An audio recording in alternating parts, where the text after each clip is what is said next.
लगभग सभी लिखते हैं कि भगत सिंह मार्क्सवादी था। वो इसलिए क्योंकि भगत सिंह ने मार्क्स पे पढ़ा था, लेकिन भगत सिंह ने दूसरा भी सब कुछ पढ़ा था। उसके जो पहले वाली जो मैंने बातें सारी बताई, कीर्ति में या चांद में, प्रताप में जो लेख लिखे हैं, उसके आधार पे, और जो उसके मित्र सभी बता रहे हैं, तो उसके आधार पे ये है कि भगत सिंह जो है ये कट्टर राष्ट्रवादी है। भगत सिंह एक मौलिक विचारक है, और वो मौलिक विचार को मैं तो ये नाम देना चाहूंगा कट्टर राष्ट्रवाद, कट्टर देशभक्त, सशक्त देशभक्त, पूर्ण रूप से ओतप्रोत है। उसका अंग अंग जो है ना, उसका प्रत्येक क्षण, उसका प्रत्येक अंग, उसका प्रत्येक विचार वो राष्ट्रभक्ति से ही है, और उसके अतिरिक्त उसमें कुछ नहीं है। मित्रों नमस्कार। शहीद आजम भगत सिंह को लेकर आज हमारा जो व्याख्यान चल रहा है उसकी तीसरी कड़ी है। पहले व्याख्यान में हमने भगत सिंह का जो हेरोइक रूप है, वो जो बहादुरी उनकी है, वो जो उनके व्यक्तित्व में गजब की चमक है, जो अपनी और मासिस को खींचती है, आज तक प्रभावित करती है, वो रहा। दूसरे एपिसोड के अंदर उनका जो मानवतावाद है उसकी चर्चा हुई, और आज तीसरा इस कड़ी का जो लेक्चर है वो आ रहा है। और हमने डॉक्टर अमरजीत सिंह जी से, गुरुदेव से निवेदन किया है कि भगत सिंह की जो पूरी इंटेलेक्चुअल लेगेसी रही है उसके बारे में वो बताएं, और पहले व्याख्यानों की तरह से वो अपनी ही तरह से भगत सिंह के ऊपर बात रखते हैं। वहां पर अपने जो प्रेजुडाइज हैं उनको ना रख के बहुत सारे दस्तावेजों का आपके सामने खुलासा किया जाता है, उनका हवाला दिया जाता है, और फिर उनके माध्यम से जो भगत सिंह की तस्वीर बनती है वो बड़ी हैरानी की बात है कि जिस तरह से भगत सिंह को बहुत बार प्रोजेक्ट कर दिया जाता है, वो भगत सिंह सिर्फ उतने नहीं थे, वो किसी इज्म के किसी वाद तक सीमित रहने वाले व्यक्तित्व थे ही नहीं। भगत सिंह तो अपने आप में एक वाद है, अपने आप में वो इज्म है। तो भगत सिंह जी ने अपने छोटे से जीवन में एक तरह से पूरा समुद्र खड़ा कर दिया है पूरे जीवन दर्शन का, और उसमें सब तरह की जो बातें हैं, जो वैल्यूज हैं, वो आ जाती हैं। आइए इन तमाम बातों को विस्तार से जानते हैं सर के साथ। 2 दिन पहले भी हम चर्चा कर चुके हैं शहीद आजम भगत सिंह के। बात तो यहाँ से शुरू हुई थी कि शहीद आजम भगत सिंह शहीद आजम क्यों, तो हमको इसमें कंपैरिजन नहीं कर रहे हैं किसी तरीके का, तो हम शहीद आजम की ही बात कर रहे हैं। तो उसमें हमने 2 पहलू उनके लिए, एक तो जो इनका हीरोइज्म है, डेथ के साथ जो रोमांस कर रहे हैं for the cause of the nation, अपने देश की आज़ादी के लिए मृत्यु का उल्लंघन कर रहे हैं, वो किस तरह की हीरोइक एक्टिविटीज़ हैं, वो सारी हमने चर्चा की थी। फिर उसके बाद हमने चर्चा की उनका जो मानवीय पहलू था, ह्यूमनिज्म, उनका निजी तौर पे भी, और उसको राजनीतिक पहलू भी देखे हमने, विचारात्मक पहलू भी उसके देखे, सारे उस पर चर्चा की थी हमने। तो जैसा कि आप कह रहे थे, तो और भी बहुत सारे पहलू हैं अलग इस तरह से जो शहीद आजम को शहीद आजम बना रहे हैं, या जो भगत सिंह को भगत सिंह बना देते हैं, उन पर चर्चा की जा सकती है। और उन सभी पहलू को तो आज नहीं ले सकता एकदम से। आज मुझे ऐसा लग रहा है कि मुझे शहीद आजम का जो इंटेलेक्चुअल, जो उसका एक उनकी पर्सनैलिटी का, उनके व्यक्तित्व का, और उनका पूरा जो करियर है, क्रांतिकारी जो उनका जीवन है, और उनका जो राष्ट्र के लिए कंट्रीब्यूशन है, उसमें उनकी जो इंटेलेक्चुअल पहलू है वो किस तरह से सामने आते हैं और कितना वो इम्पोर्टेंट है, उस पर चर्चा हम करेंगे आज। तो उसको मैं यूँ भी कह सकता हूँ कि शहीद आजम भगत सिंह जो है एक हाई कैलिबर इंटेलेक्चुअल थे, उच्च श्रेणी के बुद्धिजीवी थे, चिंतक थे, विचारक थे। और ये जो सारा उनका पब्लिक लाइफ जो भी है, जो कि बहुत जल्दी उनकी शुरू हो जाती है कॉलेज समय से, ये उसी से सारा स्पष्ट तौर पे हमें ये नज़र आता है। इस विषय में इतिहासकारों ने भी लिखा है, उसके साथियों ने, शहीद आजम के जो काम साथी थे उन्होंने भी लिखा है, और जो ओरिजिनल पेपर्स उससे संबंधित मैंने देखे हैं पिछले 30 वर्षों से, या बल्कि 35 ईयर्स के दौरान, कहीं कहीं उसका भी जहाँ आवश्यकता होगी मैं उसकी भी चर्चा करूँगा।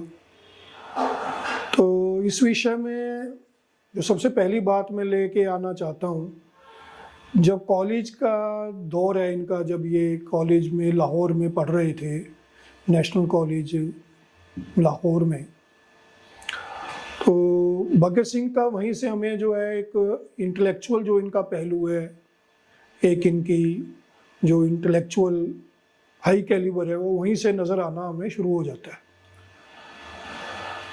भगत सिंह यहाँ जब हम शुरुआत कर रहे हैं तो उसके साथी भी बताते हैं और मैंने खुद भी पाया है, ये 4 भाषाओं में बहुत अच्छा इनका कमांड है, गुरमुखी, इंग्लिश, उर्दू और हिंदी। उसी समय इन्होंने लिखना शुरू कर दिया था। पॉपुलर आर्टिकल भगत सिंह जो लिखते थे। भगत सिंह लेखनी के बड़े शौकीन थे, पढ़ने के बहुत ज़्यादा शौकीन है, तो सभी लिखते हैं, सभी मित्र। धीरे धीरे मैं चर्चा करूंगा इस बारे में। तो लेखनी के भी बहुत अधिक शौकीन कह लीजिए, या लेखनी का बहुत अधिक जो है उनके अंदर एक क्वालिटी है या इस तरह की एक क्षमता है, प्रवृत्तियाँ हैं उनकी। और इसी तरह से उसको आर्ग्यू करना जो है, उसको प्रस्तुत करना आर्गुमेंट को, ये अपने आप में बहुत दुर्लभ हमें मिलता है। उस समय इन्होंने लिखना शुरू किया है और उसके बाद जब लाहौर से ये कुछ समय फिर कानपुर चले गए थे, फिर इलाहाबाद या दिल्ली के बीच बीच में जो है इनका जैसे क्रांतिकारी गतिविधियों के कार्यों के अंतर्गत या संगठन के अंतर्गत इनकी यात्राएं होती हैं। तो इन सभी जगहों पे जो स्थानीय अखबारें थी ना, लोकल जो न्यूज़पेपर थे, उनमें इनके आर्टिकल छपते रहे हैं, पॉपुलर आर्टिकल। और ये आर्टिकल भगत सिंह ने, शहीद आजम ने कभी अपने नाम से नहीं लिखे थे, छंदम नाम से ये लिखते होते थे।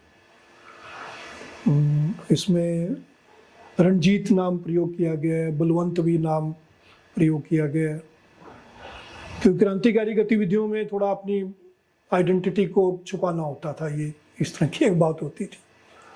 और कहीं कहीं तो पता भी बाद में लगता है कि ये आर्टिकल लिखने वाले जो है भगत सिंह हैं।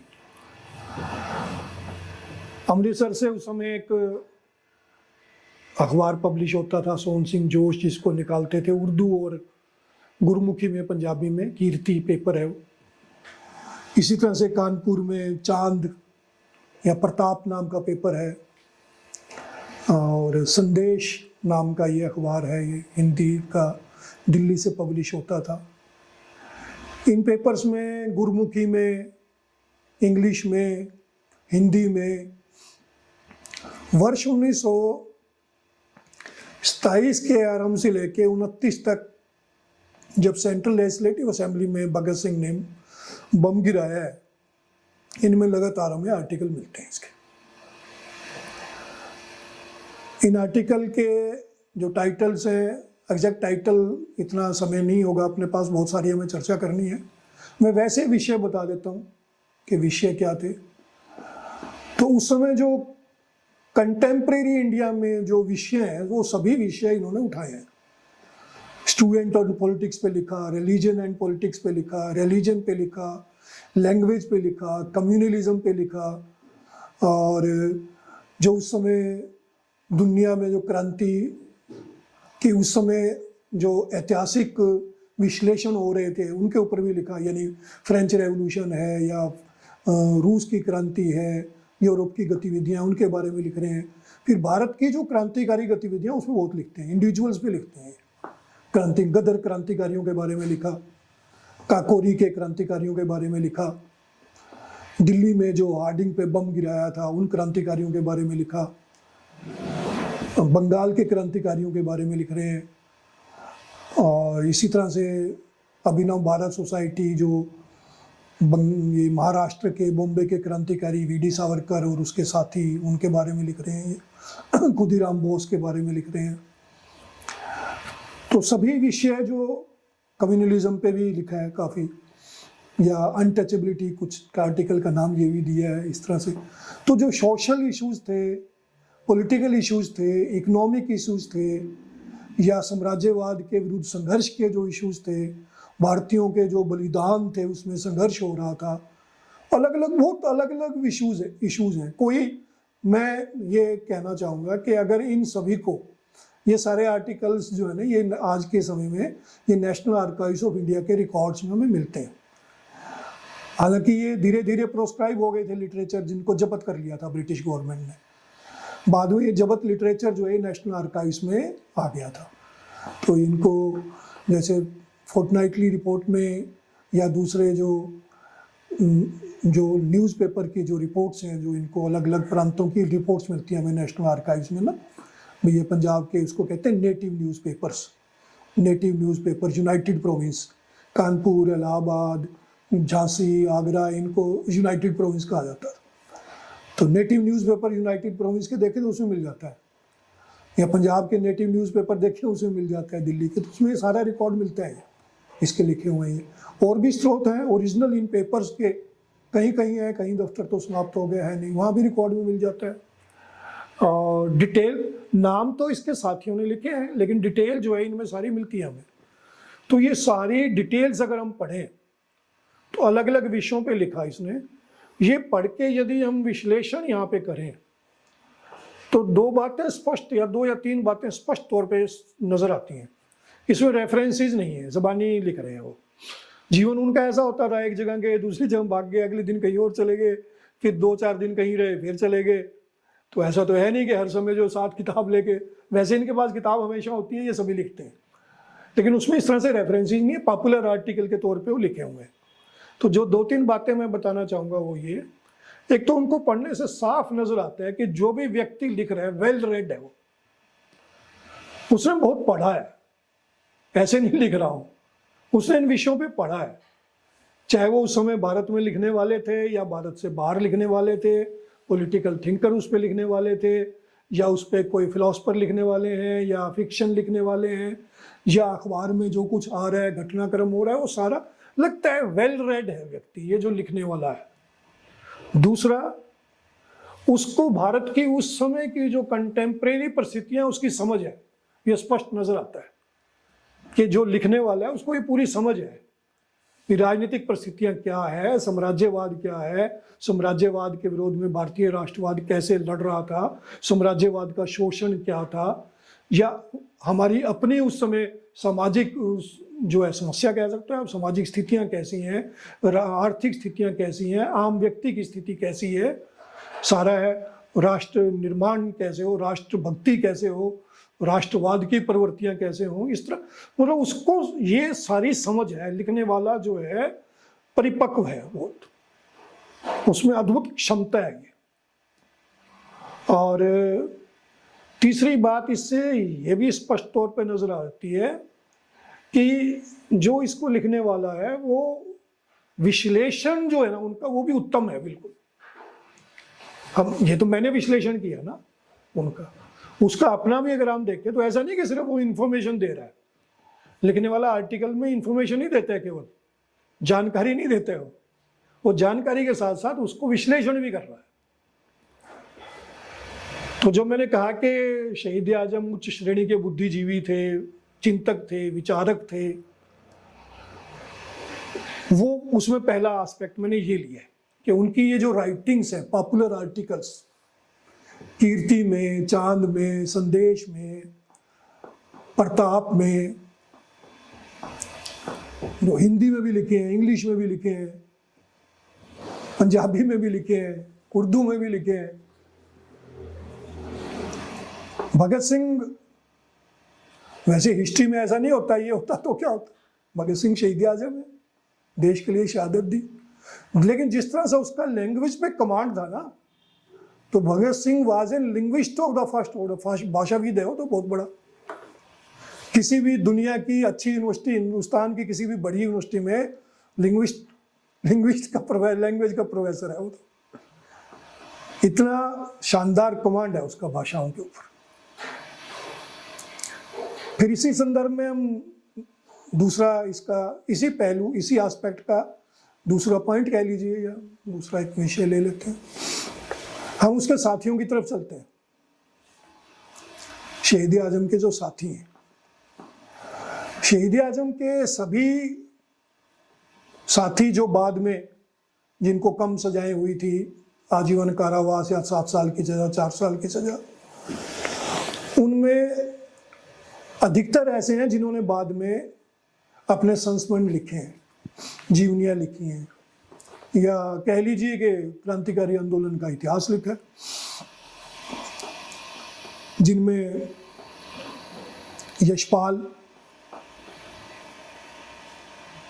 सिंहावलोकन करके पुस्तक उन्होंने लिखी है, शिव वर्मा संस्मृतियाँ लिखते हैं, या हिंदी इंग्लिश में उन्होंने भारतीय क्रांतिकारी आंदोलन का इतिहास नाम से भी पुस्तक लिखी है।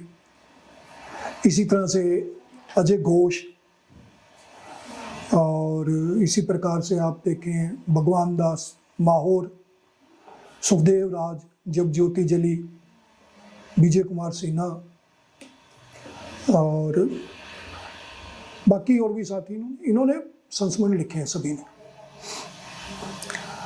ये वाला जो पहलू मैं आपसे बात कर रहा था अभी, इस पहलू की चर्चा इन्होंने की, हालांकि इतने विस्तार से नहीं की जैसे मैं आपको बता रहा हूँ, लेकिन इन्होंने क्या लिखा है मैं वो बताना चाहता हूँ। वहाँ से हम अपनी इंटरप्रिटेशन, मैं अपनी इंटरप्रिटेशन दूंगा।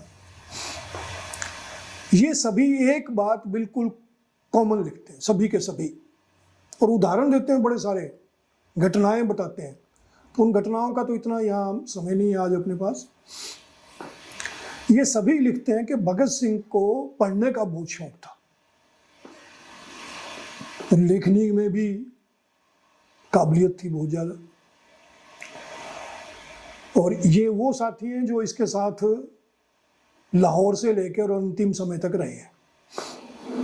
नेशनल कॉलेज लाहौर से यदि हम शुरू करें, इनमें एक दो इंट्रोज भी हैं, ये तो मैंने पुस्तकें बताई, जैसे राजा राम शास्त्री जो लाइब्रेरियन थे वहाँ पे द्वारका दास लाइब्रेरी के नेशनल कॉलेज में, उसका इंटरव्यू मिलता है हमें, ओरल इंटरव्यू, ये नेहरू मेमोरियल लाइब्रेरी में है।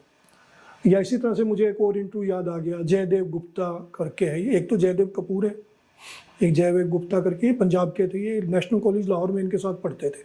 तो जयदेव गुप्ता का भी इंटरव्यू है, नेहरू मेमोरियल लाइब्रेरी में हमें मिलता है। और विजय कुमार सिन्हा का भी है, उन्होंने अपनी इंटरव्यूज में भी ये बातें बताई हैं कि भगत सिंह जो है ये पुस्तकें बहुत ज़्यादा पढ़ते थे। इसका जिक्र आगे भी आएगा, वहाँ भी करूँगा मैं, जो जेल रिकॉर्ड में भी मिलते हैं हमें जेल रिकॉर्ड में भी मिलते हैं, जेलर भी लिखता है। उसमें एक जेलर ने बड़ा अजीब सा प्रश्न भी उनसे किया था, जब वहाँ पे आएगा तो मैं आपको बताऊँगा। शिव वर्मा तो एक जगह मजाक करते हुए लिखता है कि बाद की स्थितियाँ हमारी ऐसी थी क्रांतिकारी दल के पास, तो पैसा ज़्यादा होता नहीं था, सबको अपना कहीं ना कहीं गुजारा करना है, और सभी जो है अपना कहीं घर से नहीं लेते थे, क्योंकि वे स्वयं अपने लिए जो भी करेंगे। तो भगत सिंह के कपड़ों के बारे में लिखता है कि बहुत अच्छे पहले कपड़े होते थे, धीरे धीरे पोजीशन खराब हो गई, लेकिन कहता भी कपड़े जैसे मर्जी हो, लेकिन भगत सिंह के पास किताब ज़रूर मिलती थी, किताब हमेशा होती थी। उन्होंने वो ऑथर्स भी बताए हैं, उस समय मैंने बताया प्रोमिनेंट जो स्कॉलर्स हैं, इंडियन लिटरेचर भी पढ़ा इसने, यूरोपियन लिटरेचर भी पढ़ा है। और एक बात और वो लिखते हैं, उसको मैं व्याख्या करना चाहूँगा, ये बहुत आवश्यक है। तो ये लगभग सभी लिखते हैं कि भगत सिंह मार्क्सवादी था। वो इसलिए क्योंकि भगत सिंह ने मार्क्स पे पढ़ा था, लेकिन भगत सिंह ने दूसरा भी सब कुछ पढ़ा था। उसके जो पहले वाली जो मैंने बातें सारी बताई, कीर्ति में या चांद में, प्रताप में जो लेख लिखे हैं, उसके आधार पे, और जो उसके मित्र सभी बता रहे हैं, तो उसके आधार पे ये है कि भगत सिंह जो है ये कट्टर राष्ट्रवादी है। भगत सिंह एक मौलिक विचारक है। इनको, क्योंकि ये वास्तव में जो इसके साथी थे ना, ये पार्टिसिपेंट परसुएडर हैं, तो मतलब उन्हें इस बात का गर्व था, उन्हें इस बात की खुशी थी कि भी हमने एक बड़े जो है ना राजनीतिक आंदोलन में, देश की आज़ादी के लिए हमने क्रांतिकारी आंदोलन में हिस्सा लिया, और होना भी चाहिए, इस बात की खुशी थी उन्हें, और भगत सिंह के साथी रहे हम, तो इस वजह से बाद में लिखते हैं वो। तो ये कोई वास्तव में ये विचारक नहीं है, ये इतिहासकार नहीं थे, ये जो लिखने वाले थे ना, ये इतिहासकार नहीं थे, ये विचारक नहीं थे, ये प्रोफेशनल राइटर नहीं है। इसलिए इन्होंने उसके बारे में ऐसे लिख दिया कि मार्क्स पढ़ रहा है तो वही मार्क्सवादी है। भगत सिंह अगर देखा जाए, मैंने जैसे एक दिन पहले चर्चा की थी, तो भगत सिंह ने तो सत्याग्रह के रास्ते बहुत ज़्यादा अपनाए, तो वो गांधीवादी हो गया।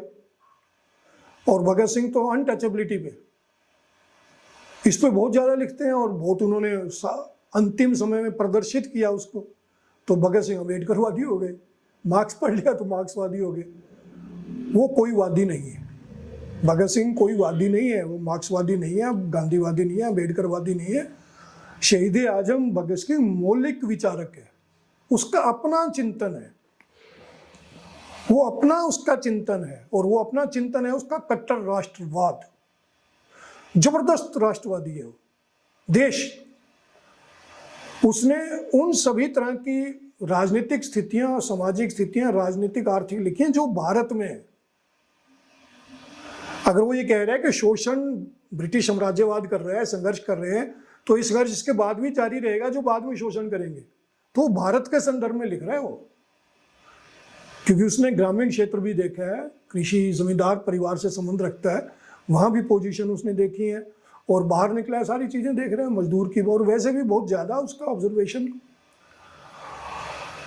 तो भगत सिंह जो विचारक है ना, वो है मौलिक चिंतक, मौलिक विचारधारा है, अपनी उसकी विचारधारा है।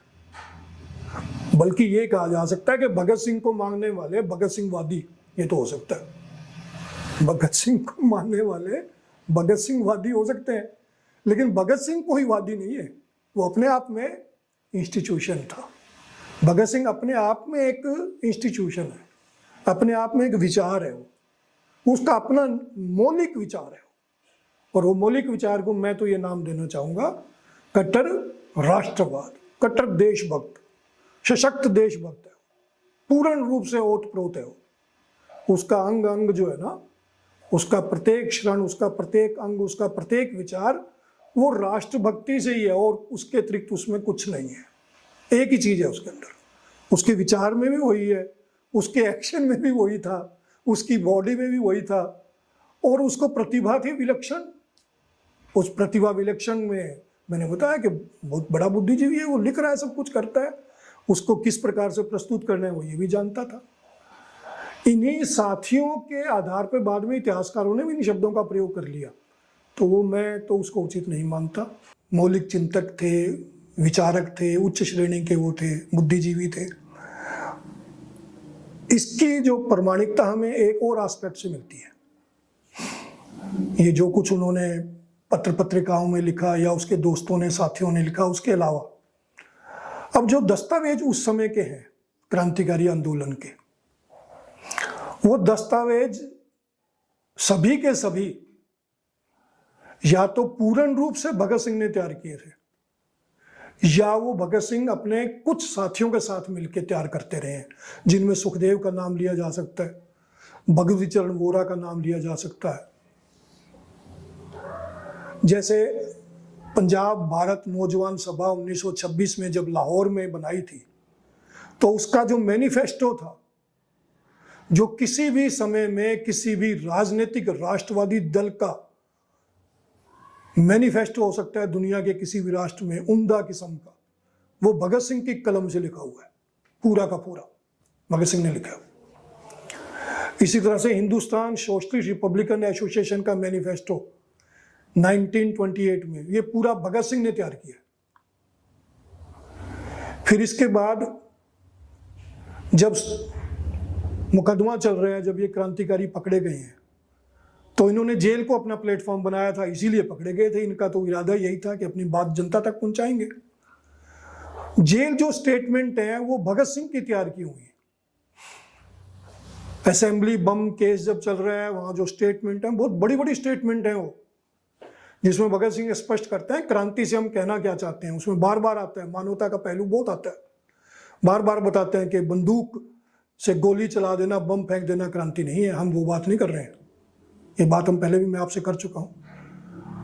मानवीय कैसे है, शोषण कैसे कर रहे हैं, इंसान का इंसान के द्वारा शोषण गलत है, आर्थिक शोषण जो है वो है, साम्राज्यवाद क्या है, राष्ट्रवाद क्या है, देशभक्ति, ये सारी बातें बता रहे हैं।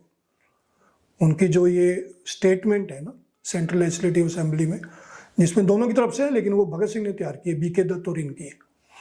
इसी तरह से फिर दूसरे केस का नाम लाहौर केस जो होया गया, उसमें भी जो स्टेटमेंट है वो भगत सिंह ने तैयार की। भगत सिंह पूरी स्टेटमेंट दे रहे हैं, बहुत बड़ी स्टेटमेंट है कोर्ट के अंदर। फिर इसी तरह से भगती चरण वोहरा ने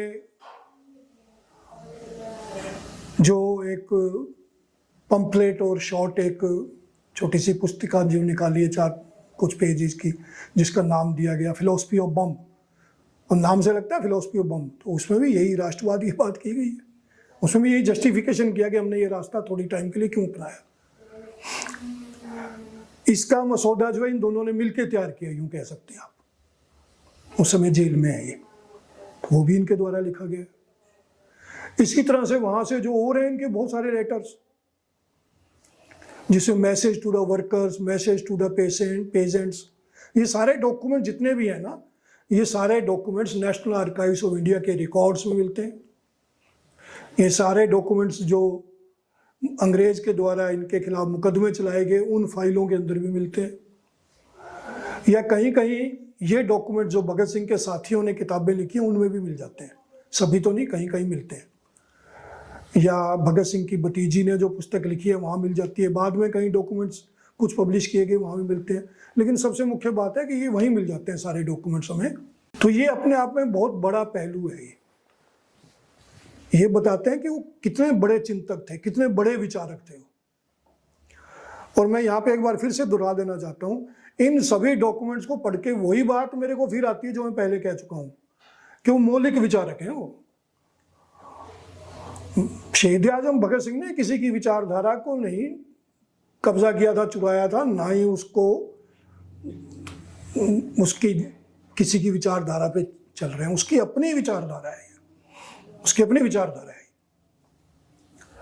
उसके बाद इसी संदर्भ में आखिर में हम आते हैं, एक और दस्तावेज है, वो है भगत सिंह की जेल नोटबुक, जेल डायरी।